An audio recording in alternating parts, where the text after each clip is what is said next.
वैष्णव समुदाय के ये सभी लोग इकट्ठा हुए हैं व्रजधाम आध्यात्मिक संकुल यानी कि वीवायो मांजलपुर पर। दरअसल आज वहां पर मनाया गया परम पूज्य इंदिरा बेटी जी का प्रागट्य महोत्सव।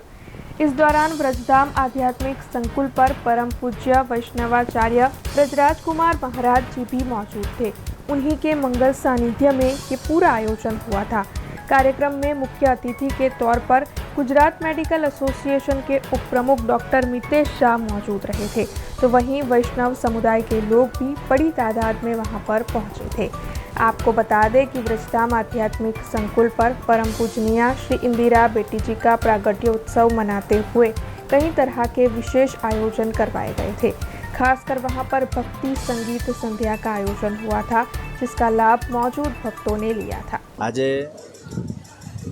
नित्यलीलास्त वात्सल्य मूर्ति मातृतुल्य पूजनीय श्री जीजीना मंगल प्रागट्य उत्सव उपलक्ष्य में व्रजधाम आध्यात्मिक संकुल वल्लभ फाउंडेशन ट्रस्ट वल्लभ सेवा ट्रस्ट व्रजधाम युवा परिवारना तत्वावधान में भक्ति संगीत संध्या और उत्सव सभाનું आयोजन કરવામાં આવ્યું।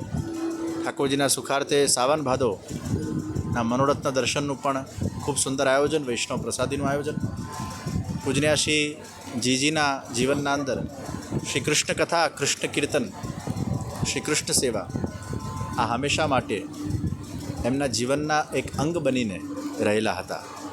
દેશ વિદેશના અંદર અનેક વૈષ્ણવોને કૃષ્ણ કથાના માધ્યમથી એમને શ્રી કૃષ્ણમય કર્યા હતા। દેશ વિદેશમાં અનેક સંકુલો આપશ્રીના માર્ગદર્શનના અંદર બનાવવામાં આવ્યા હતા। વ્રજધામ આધ્યાત્મિક સંકુલ આજે નાથદ્વારા પછીનું એક સંપ્રદાયનું સૌથી વિશિષ્ટ સંકુલ તરીકે જ્યારે વડોદરાના અંદર સ્થાપિત થયું હોય, હજારો લાખો વૈષ્ણવ અહીંયા આજે દર્શન કરીને કૃતાર્થ થઈ રહ્યા છે। પૂજનીય શ્રી જીજીના આશીર્વાદ સમસ્ત વિશ્વ વૈષ્ણવ સમાજ પર હંમેશા વહેતા રહે। આજે પૂજનીય શ્રી જીજીજીના પ્રાગટ્ય દિવસ નિમિત્તે વ્રજધામ સંકુલમાં જયશ્રીના સાનિધ્યમાં આજે સંગીત સંધ્યાનું આયોજન કરવામાં આવેલું।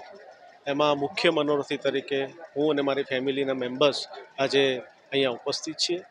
ઇન્ડિયન મેડિકલ એસોસિએશનના ડૉક્ટર્સ પણ આજે અહીંયા ઉપસ્થિત છે। મોટી સંખ્યામાં લોકો પણ ઉપસ્થિત છે। જે રીતે જયશ્રીના ચરણોમાં આશીર્વાદ લઈને અમે ઘણા કામ એવા છે કે જે આગળ વધારી રહ્યા છે અને જયશ્રી હંમેશા સપોર્ટ કરે છે। વ્રજધામ સંકુલમાં આગામી દિવસોમાં કોઈ પણ કામ હશે તો અમે જયશ્રીના આશીર્વાદ માટે હંમેશા તૈયાર રહીશું। हमसे जुड़े रहने के लिए हमारे YouTube चैनल को सब्सक्राइब करें और नई वीडियो की नोटिफिकेशन के लिए बेल आइकॉन को दबाएं।